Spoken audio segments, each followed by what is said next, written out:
Welcome in everyone, where today we are going to be discussing the battles and events, the major battles and events of the Civil War. And the Civil War gets started in April of 1861 in Charleston Harbor, South Carolina at Fort Sumter. And as you notice from the image on the screen, Fort Sumter here is a Union fort in the middle of the Charleston Harbor. And the Charleston Harbor in South Carolina is surrounded. All these red images on the screen are Confederate batteries or artillery pieces. And you have Confederate earthworks and batteries surrounding the harbor pointed right at Fort Sumter. And in January of 1861, they fired on the Star of the West, which was a ship that came to resupply them. But the Star of the West turned around and went back into the north without resupplying the troops at Fort Sumter. There were about 80 troops at Fort Sumter under the command of Major Anderson. He was surrounded by several thousand Confederate soldiers. And so on April 12th, 1861, the Confederate soldiers opened fire from Fort Johnson. Over 3,000 shells are fired at Fort Sumter, and the fort catches fire. And during this, you have townspeople coming out and looking at the fort and watching the scene. And they're out on their balconies and just watching the spectacle take place.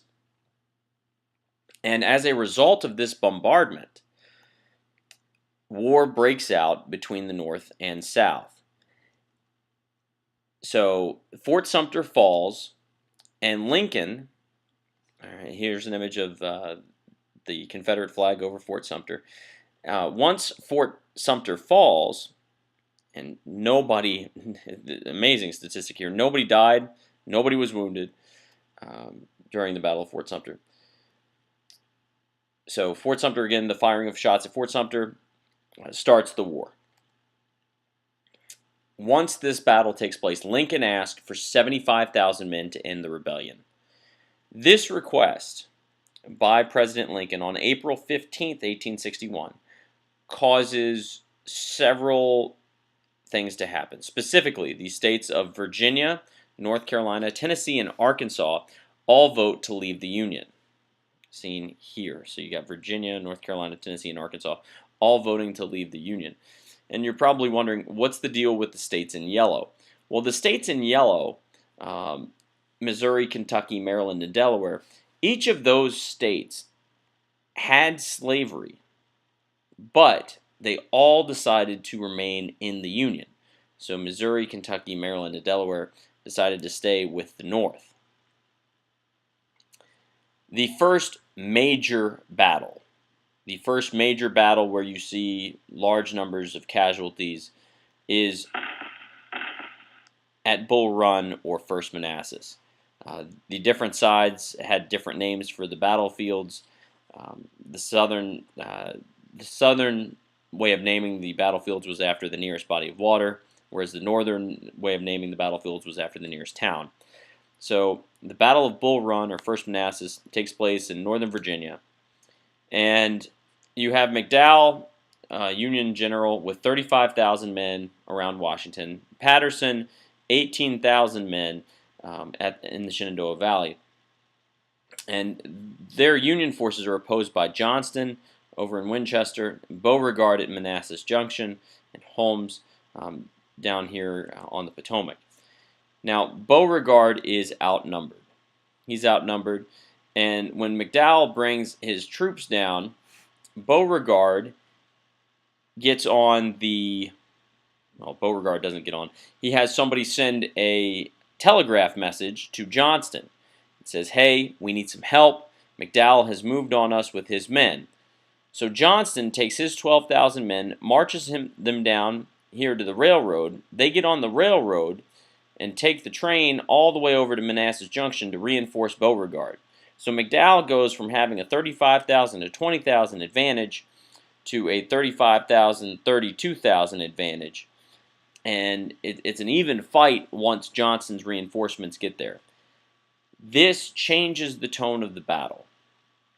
And during the battle, initially the Union was having a lot of success, and you have General Bernard Elliott Bee of South Carolina, who was part of the Army of the Shenandoah.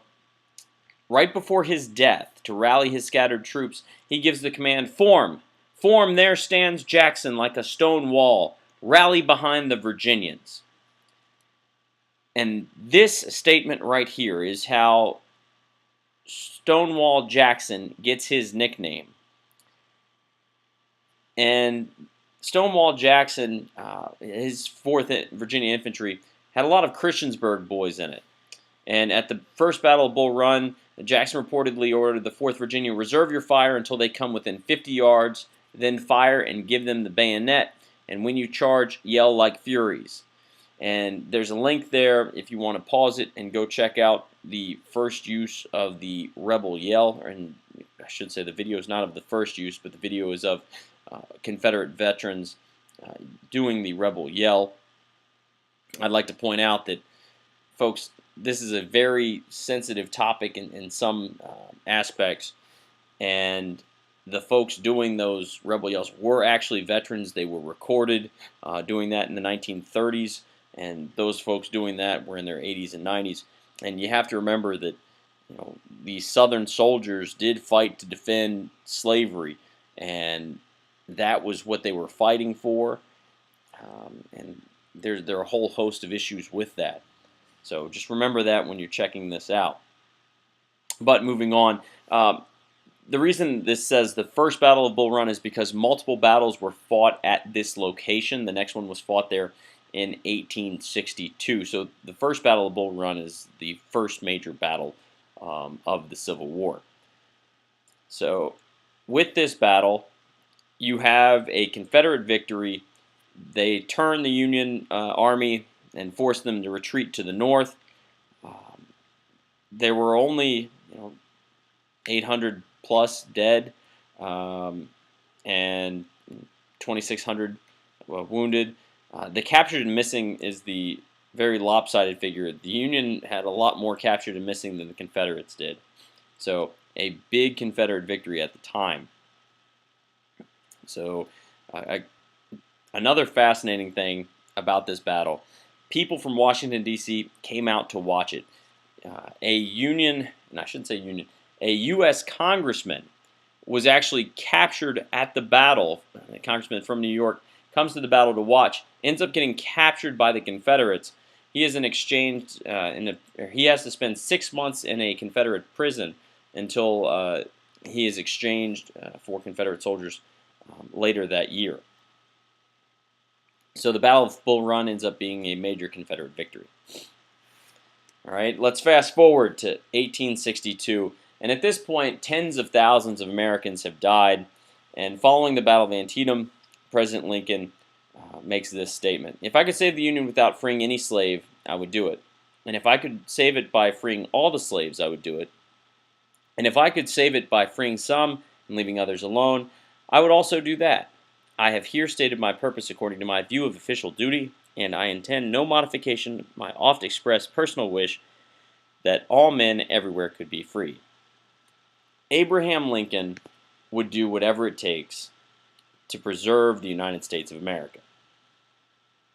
And to do this, he believed that the best course of action for him was to turn the slaves in the Confederate South against the Confederacy.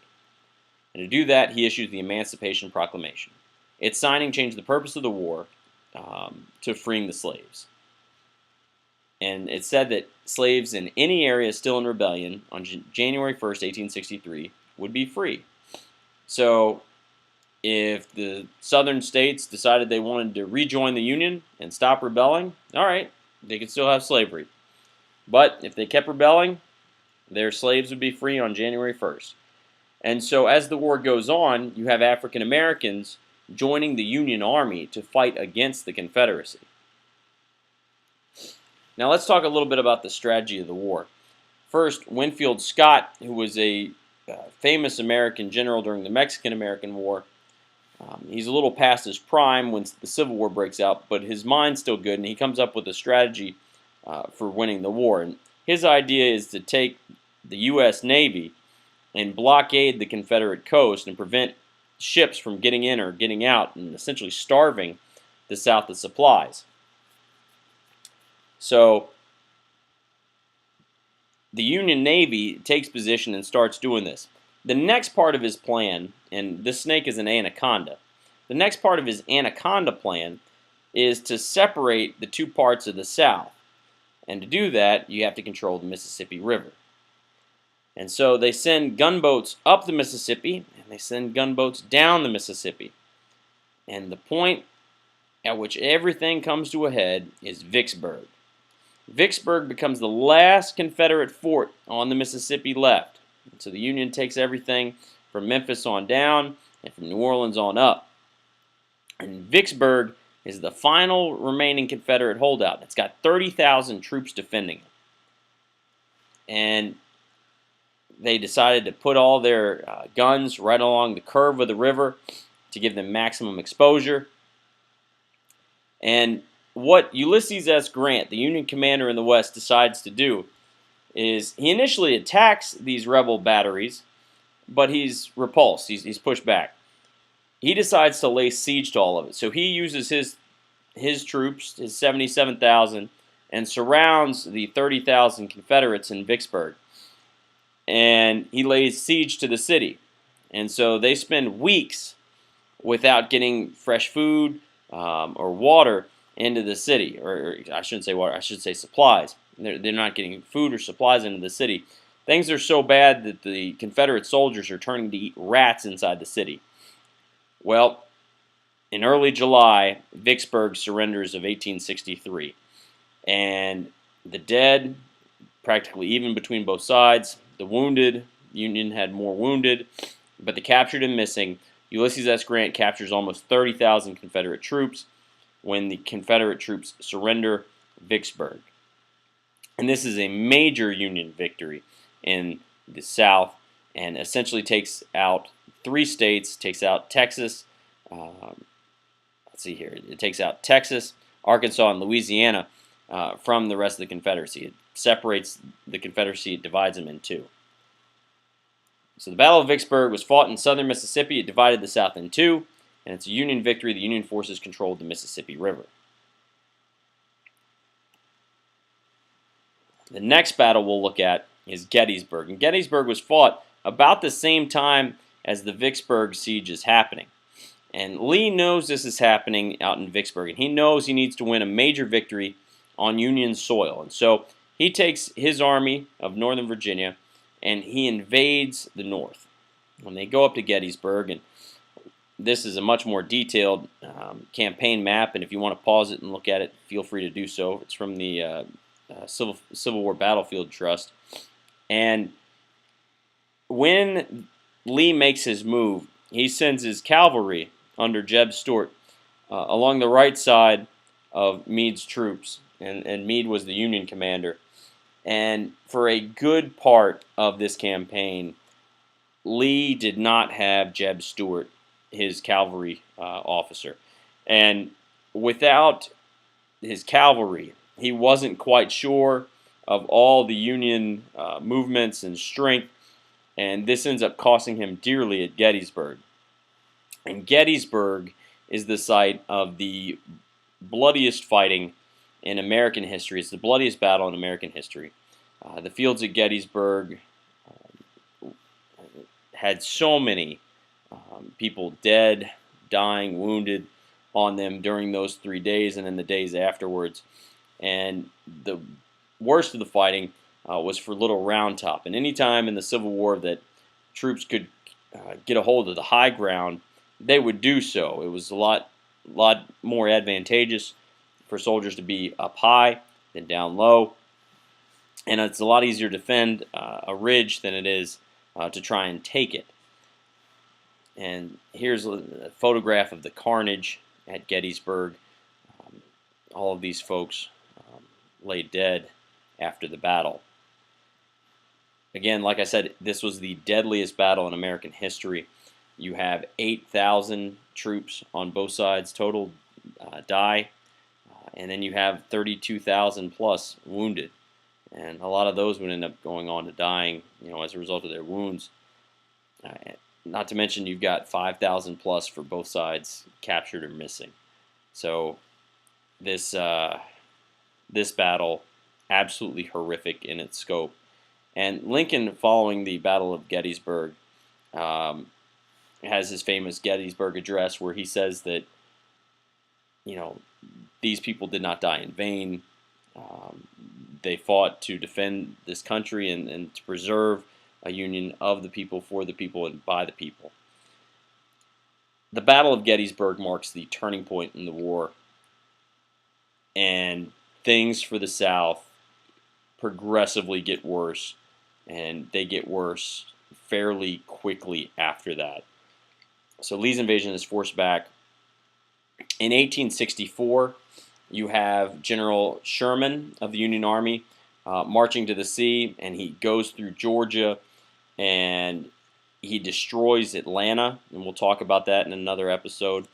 Um, he destroys part of Atlanta, I should say, not quite all of it, but his path through Georgia is very famous, and where he marches through to the sea in 1864. Also in 1864, Ulysses S. Grant, he's at the doorsteps to Richmond in Petersburg, and this is June of 1864, where the Confederates, their defenses are pretty good, and the Union troops try to attack in June of 1864, and they do so unsuccessfully.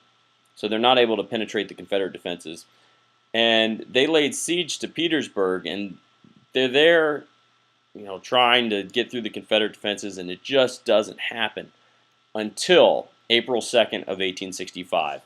And April 2nd, 1865 is when the Union troops finally break through the Confederate lines, and Lee's forces are forced to retreat. And they fall back to Appomattox Courthouse, where on April 9th, 1865, in Appomattox, Lee surrenders to Ulysses S. Grant. And so if you look at the map, they take this railroad here, and they follow the railroad along the Appomattox River to Appomattox Courthouse, where, again, Lee surrenders to Grant April 9th, 1865. And with the surrender, Lee encourages the Confederate forces to lay down their arms and stop fighting and come together again as Americans. So Appomattox Courthouse is the place where Lee surrendered to Grant, ending the Civil War in April of 1865. We're going to take a look now at some basic Union strategies for the war. The United States Army, again, was trying to use this Anaconda plan where they suffocate the South. They're going to use their Navy to blockade the southern ports to prevent Southerners from trading with other countries. They didn't want supplies coming in and helping the South to win the war. Furthermore, they were going to stop the South by controlling the Mississippi River. If they could control the Mississippi, they would take several Confederate states out of the war, Louisiana, Arkansas, and Texas. So they're going to control the Mississippi. They're going to blockade the ports as well. So you got the control of the Mississippi and the blockade. The third Union strategy, if you notice the map, Richmond and Washington, D.C. are about 95 miles apart from each other. Washington, D.C. is the United States capital. Richmond was the Confederate capital. Most of the fighting takes place between these two capitals. And if the Union can capture Richmond, it would end the war. So the Union was trying to take Richmond from the very onset of the war. Before the Battle of Bull Run, the slogan of "On to Richmond" was popular in the U.S. newspapers. And the final strategy, and this was what both sides would use during the war, so this wasn't just the Union, but anytime you had the ability to control the high ground, and folks, this is a topographical map, as you notice here, and you've studied this in your science classes, any area that had elevation, if you could control those high points, you had a very good chance of controlling the battlefield. Each side wanted to use the high ground whenever possible. Both sides wanted this.